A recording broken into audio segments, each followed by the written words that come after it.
जय श्री राम। प्रकरण 8 राष्ट्रीय स्वयंसेवक संघ के स्वयंसेवक के रूप में मेरी अनुभूति। परिवार व रिश्ते से संबद्ध कई महत्वपूर्ण व्यक्तित्व संघ के संपर्क में थे। उनकी प्रेरणा से शैशव काल में ही संघ की शाखा में जाने लगा था, किंतु इसी खेल कूद या पीटी की कवायद से अधिक नहीं माना था।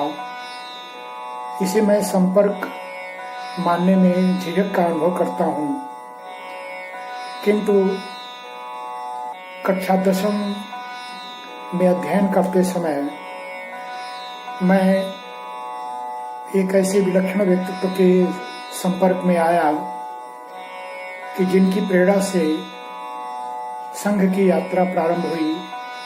स्वर्गीय राम प्यारे पांडे जी, जो रिश्ते में मेरे नाना लगते, वे जब भी आते तो संघ की गतिविधियों में मुझे जोड़ते और इस प्रकार मेरी रुचि विकसित हुई।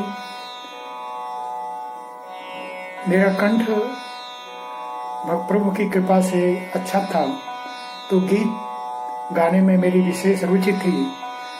वे संघ की शाखा में ले जाते और किसी अपरिचित गीत को देकर मुझसे गणगीत के रूप में उसका गायन कराते थे। इस प्रकार रुचि विकसित हुई और मैं संघ के संपर्क में आया। संघ के शाखा में प्रारंभ में स्वयंसेवक, घटनायक, गण शिक्षक, फिर मुख्य शिक्षक से होते हुए लंबे समय विभिन्न स्थानों में साईं कार्यवाह रहा।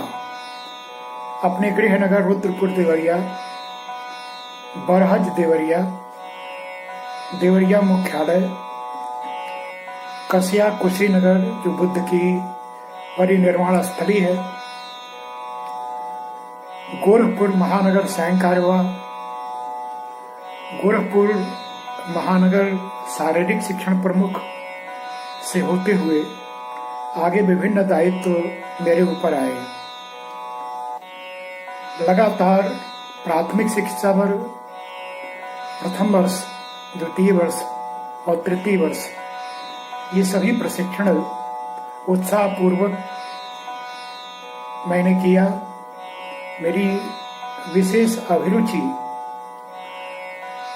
इस प्रशिक्षण में रही। अल्पकाल के लिए विस्तारक प्रचारक रहा, किंतु घर की आवश्यकता के कारण वापस होना पड़ा। किंतु प्रचारक जैसे ही जहां भी रहा, पूर्ण समर्पित होकर संघ कार्य में सन्नद्ध रहा। यह अपेक्षा की जाती थी कि संघ की 1 घंटे की शाखा के अतिरिक्त 1 घंटा लगाया जाए, लेकिन मैं 18 से 20 वर्षों में 4 से 6 घंटे तक औसत समय लगाकर संघ कार्य को आगे बढ़ाने में अपना योगदान दिया। वैसे तो संघ शिक्षा वर्गों में प्रतिवर्ष अनिवार्यता जाना मेरी नियत थी, मेरा अपना स्वभाव था, और शिक्षक के नाते, गीत कक्षा प्रमुख के नाते, घोष प्रमुख के नाते बढ़ चढ़कर मैं कार्य करता रहा। किंतु एक वर्ग में जब मुझे शिक्षक से अलग कर बौद्धिक प्रमुख बनाया गया, तो मुझे बड़ा दुख हुआ कि शारीरिक मेरा प्रिय विषय था, तो फिर बौद्धिक प्रमुख क्यों। किंतु अपने यहाँ किसी निर्णय पर आपत्ति करना यह उचित नहीं माना जाता। अस्तु, आज्ञा शिरोधार्य, बौद्धिक प्रमुख के दायित्व का अनुपालन किया, तो कई वर्षों प्रथम वर्ष का बौद्धिक प्रमुख, कई वर्षों द्वितीय वर्ष का बौद्धिक प्रमुख, इस रूप में दायित्व का निर्वहन करता रहा। यह तो संघ शिक्षा वर्ग की बात हुई, किंतु एक बार शारीरिक से विमुख होकर जब बौद्धिक प्रमुख का दायित्व पाया, तो फिर तो देवरिया विभाग के बौद्धिक प्रमुख, गोरखपुर विभाग के बौद्धिक प्रमुख, बस्ती विभाग के बौद्धिक प्रमुख, लखनऊ विभाग के बौद्धिक प्रमुख और नैनीताल जिसे कुमाऊं विभाग कहा जाता, उसके भी बौद्धिक प्रमुख का दायित्व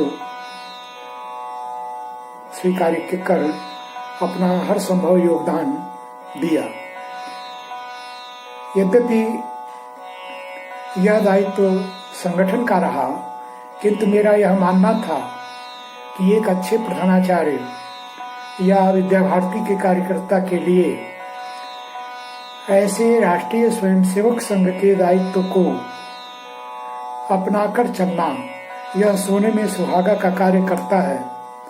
और मैं कह सकता हूँ कि चाहे अध्यापक यानी आचार्य, प्रधानाचार्य, निदेशक या अन्य कोई भी दायित्व पाया, तो उस दायित्व के निर्वहन में राष्ट्रीय स्वयंसेवक संघ की भट्टी में तपे यह अनुभव और यह जो प्रेरणा रही, यही काम आई।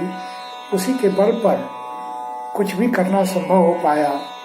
हमें गर्व है कि हम इस महान संगठन के अंगभूत घटक हैं और जीवन भर इस व्रत का हम पालन करते रहेंगे। प्रभु हमें ऐसी प्रेरणा दे। भारत माता की जय।